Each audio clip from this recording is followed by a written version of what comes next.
Hello, and welcome back to another episode of Critical Reactions with your host, Bryan.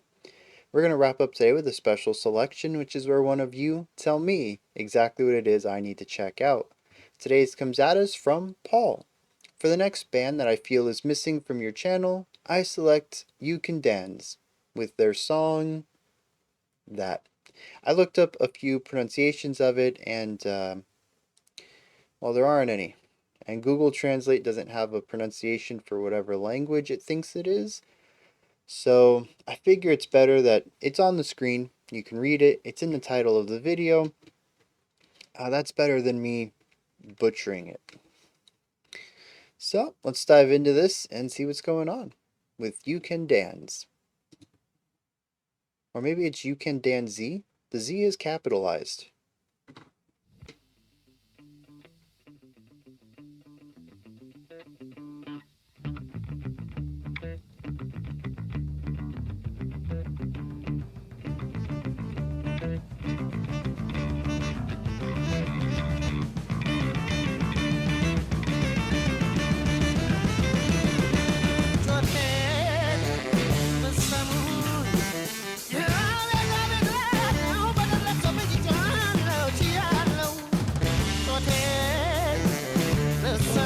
What is going on here?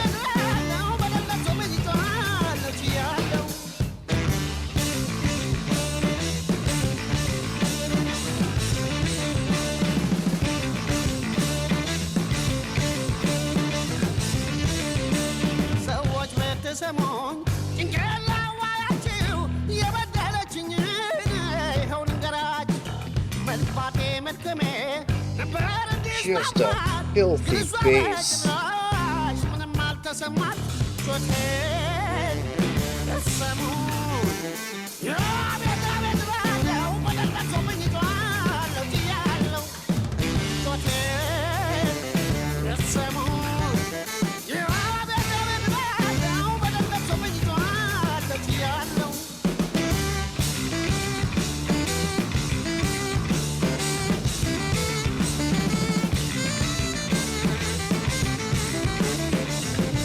This is just groovy.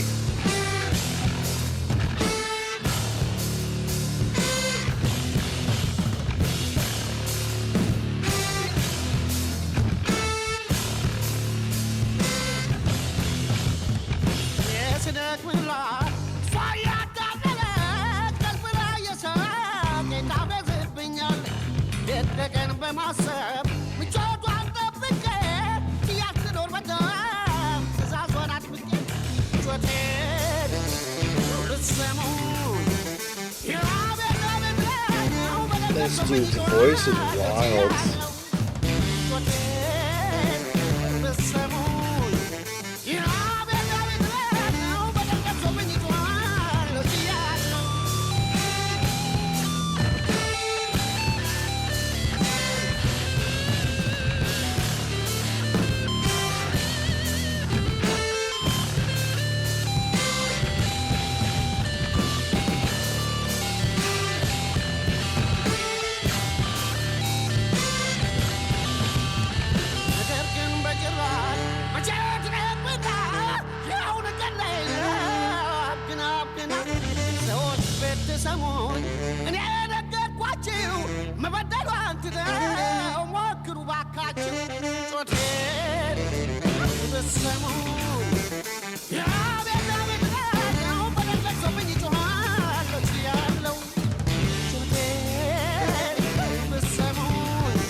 Oh yeah.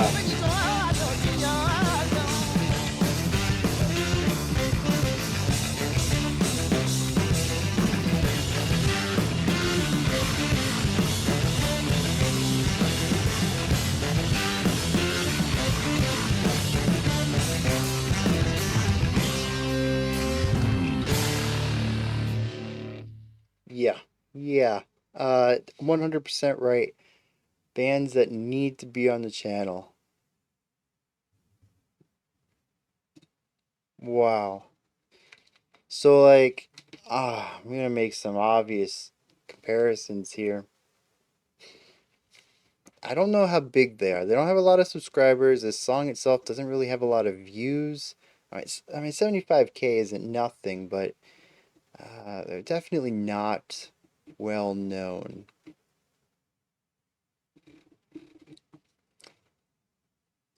They need a push. Because here's the thing, right? There's elements in here that feel like Tool, feel like old school Tool. And the way that they mix their sax and bass work, well, I mean, the band I'm going to compare it to doesn't have a bass, but they mix, I mean, they have a bari sax, kind of takes both. Anyways, the way that the sax is utilized against the rock elements give me a really strong brass against concept going on here too. And it's just, it all really works for me. Like, I have connections to these sounds, positive connections already.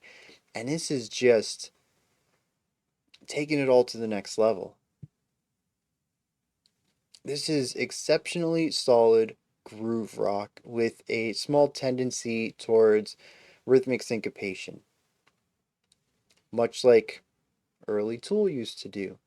Um, and it is just driving, it's infectious. The tones are ridiculous. That bass tone is gnarly, and when layered up with the sax is just the most funkiest, disgusting lower end sound I've ever heard, and I love it.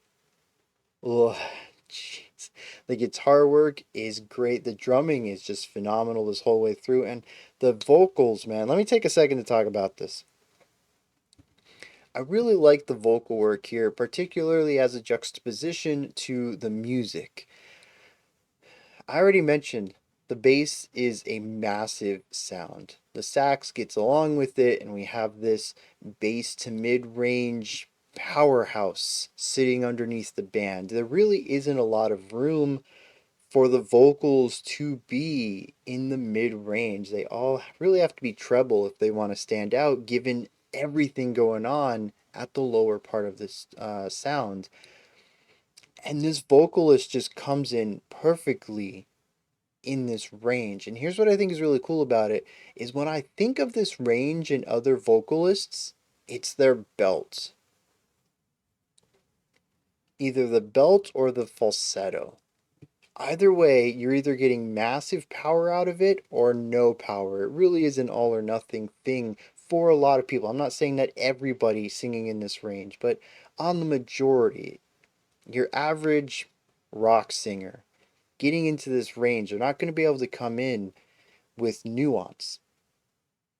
And this dude just, it's so effortless for him to be in this range. It is ridiculous. He does have his belts. He gets a little bit of compression, some bite on it, especially later into the track. In our final big moment, you can really feel him beginning to belt out this line. But through a lot of the verse, it's just a very comfortable range for him to be in. He can get in there and have a nice medium impact with the delivery, and it just sort of feels fluid. It just feels like a natural element of his voice. And so it isn't super airy or quiet or lacking the impact of falsetto, but it doesn't have the power, the width of a full on belt either. It's a normal singing style. Just a very comfortable air pressure, nice volume, but not overpowering. It's it's what anybody else would be singing in their style an octave lower, and he just nails it. And I think that this is one of those situations where it's just a perfect grouping up of sounds. You know, we get those bands where you can't imagine them with any other singer. Like the sound of the band is unique, it is them. and then the voice, the vocals are them. And without the vocals, they might not have ever been as big as they were, that kind of thing, where like the universe just ensured that this group of people came together to create this music. And that's kind of what I feel about this. I don't know many other vocalists, especially male vocalists. Female vocalists, you might be able to get away with it a little, um, with a little bit more leniency, but if you were aiming specifically to have a male vocalist in this band, I don't know that any other vocalist would have really worked here. This dude brings to the table exactly what the song is missing: the right range, the right temperament, the right delivery. He just got it all. And you know, it could be a chicken and the egg thing. You never know which one came first. Maybe the sound was adapted to his voice. I don't know how things played out. But the thing is that musically this fills a very specific area of sound, and his voice has all the room in the world to dance around in his own little field above it, and he just brings so much passion and style and effortlessness to it. It's just it's a perfect match. It really is. There's also the what I think is a unique defining aspect of the vocal delivery that separates this band from many of its contemporaries, which is the heavy vibrato use and those quick runs. Uh, I'm not I'm not sure why they were chosen. It's a very not a rock idea. If anything, I'd say that pop, but it could also be folk from some region, some culture. Uh, but yeah, it's such an interesting vocal delivery for this style of music, but it works so well. And I think it's because once again it juxtaposes the music, where the music is meaty and punchy. It hits the note and that's the note. His playfulness with tone, the vibrato, edging sharper and flatter on each note. The runs, when he hits a note, he doesn't necessarily stay on it. He might come down to the next interval. He might come down three intervals and just kind of have a nice run down or runs up. It's very dexterous against this meaty, punchy music underneath, and the opposites really bring out the best of each other. And so his vocals sound exceptionally dexterous, and the music sounds exceptionally punchy and impactful. It's once again, it's just a perfect pairing right here. I think that both of these groups, the music and the vocalists, the musicians and the vocalists, are phenomenal on their own. I think if the singer had gone to a different band and the instrumentalists had got a different singer, I think both of those projects would still have been pretty awesome. But this combination right here is so good. It is just the perfect way that these group of people could have ended up creating music. And I love it.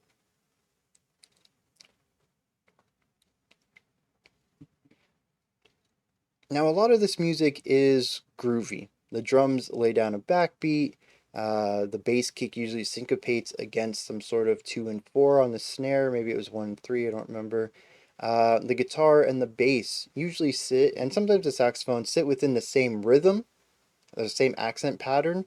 The guitar sometimes puts a little bit of extra flourish on it, but the main thing is to hit these impactful notes and create the syncopation, which drives the groove of the track.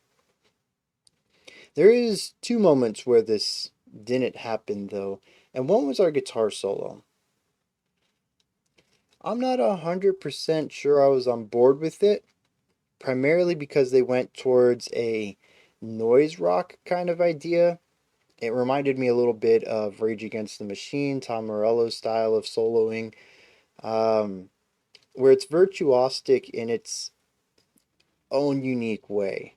There is certainly an element of crafting a solo that is noisy and abrasive, but still listenable, still palatable to a general audience, as the rest of the song has very wide appeal to it. it's just not a solo that I tend to enjoy personally. Sorry, a solo style. And so I'm a little torn on it. And I think the solo is executed well, but it's not what I would have liked to hear there. But I mean, that's the band. I kind of think that if there is a more traditional rock or metal solo at that moment, it might have surprised me a little bit. Well, see, I don't know.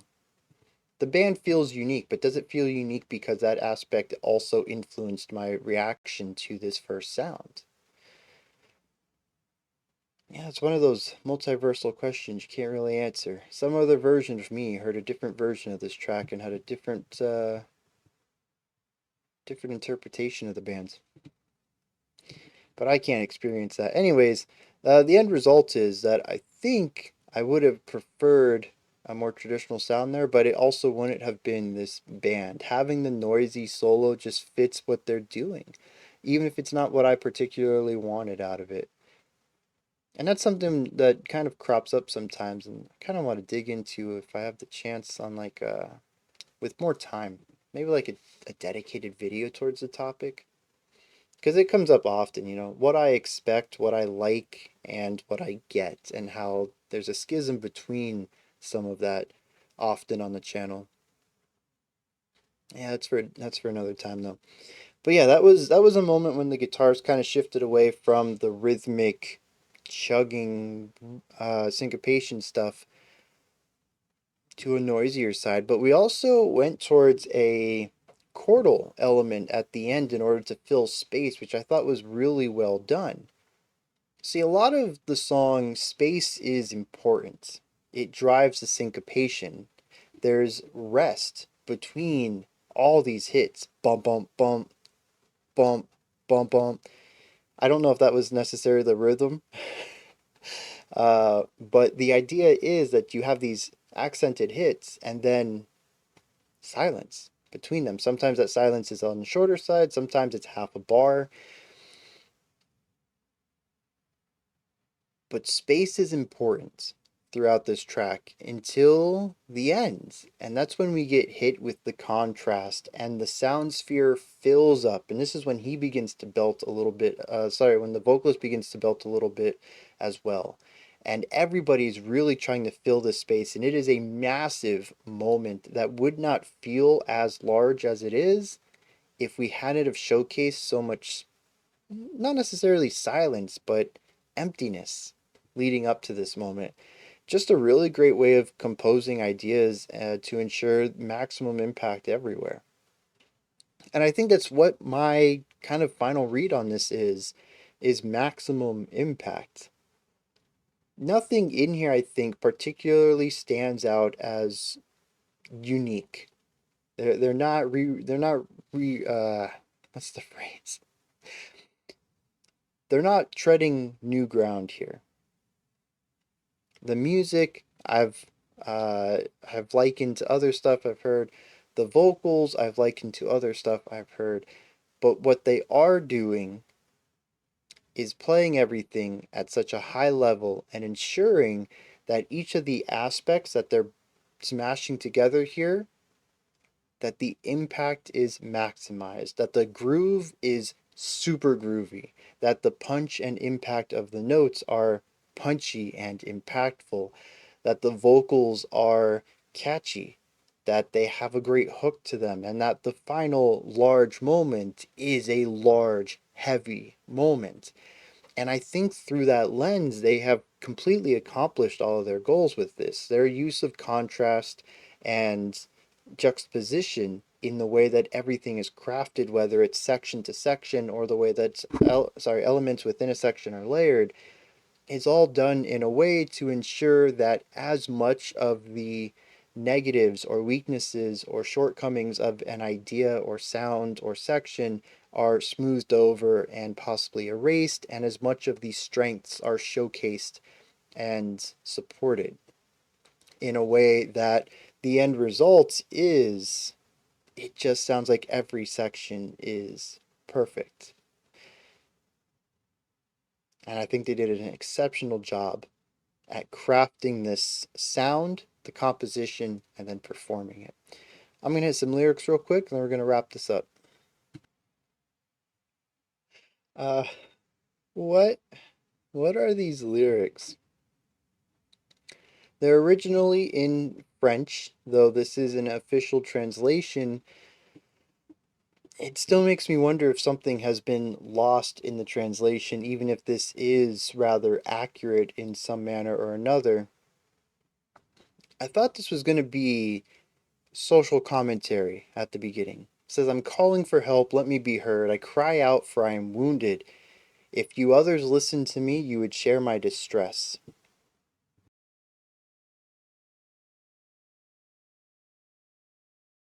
I'm like, okay, he sees a problem that affects everybody, and if people see this as well, they'll feel just as distressed as he is. It says, if you listen to me, you'll share my distress. I completely had the wrong read on that, and I am going to say it's a bit of the translation. That is not necessarily how I think most people would word that, but I can see what they meant now that I understand what the rest of this is going for. The very next line threw me for the biggest loop, though. I'm telling you how much she has offended me. And I'm like, wait, this is a breakup song? So I'm reading more. It says, I knocked myself out. I did everything so she would be happy, but she has respect for nothing. I wear myself out. She's an illusion. She laughs in my face. She mocks me. Day and night, I think only of her welfare. I put up with everything. I do whatever she wants, but it's never enough for her. And at this point, I was still kind of in shock of the twist there. And I thought maybe this was going to turn. We only have a few lines left. I'm like, here's going to be the twist of the twist. We're going to find out that she is a metaphor for some sort of injustice. We're going to get to the heart of this. How is everybody going to feel the distress of this thing? That no matter what you do, it's never good enough. What concept? What larger concept are we talking about here? And it says, she'll be the death of me. She's using me up. If you hear my cries, I ask you, make her stop tormenting me. And that's it.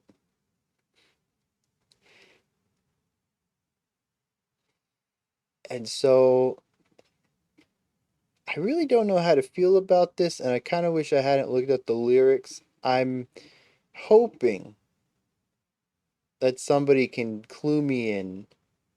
Maybe there's something in the original French lyrics that didn't quite get pulled over. Maybe there's a metaphor or an allusion that didn't quite translate properly, and I only got the surface level read. But he basically says, I'm in a toxic relationship. Please help. Can someone make her stop being toxic? And I don't really know if that even fits with the song. I don't really think it fits with his melody, the way he delivered it. Maybe it's tongue in cheek in some way.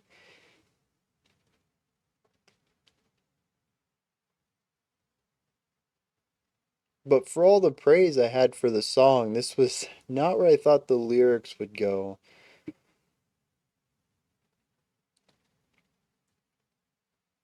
So yeah, the lyrics are, I couldn't find them anywhere else. They are in the description of the video. The link for the video is in my description. If you understand French and English, and if you don't mind taking a few seconds to read 14 lines of lyrics, let me know if there's some literary device in there that didn't quite make the translation, because it I don't hear or see anything in the English translation here that would tell me there's a second layer. And the first layer here, just the surface read, is such a bizarre tonal shift for me compared to the music. And some of the lines are, see, I'm chalking that one up to the translation. Some of the lines are a bit odd,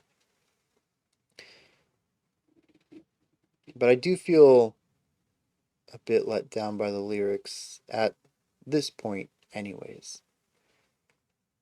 With all that said, though, these are my thoughts on this track from uKanDanZ. Let me know what you thought of this. Did you enjoy it? Was there anything that stood out to you? Do you have your own perspective or take on things?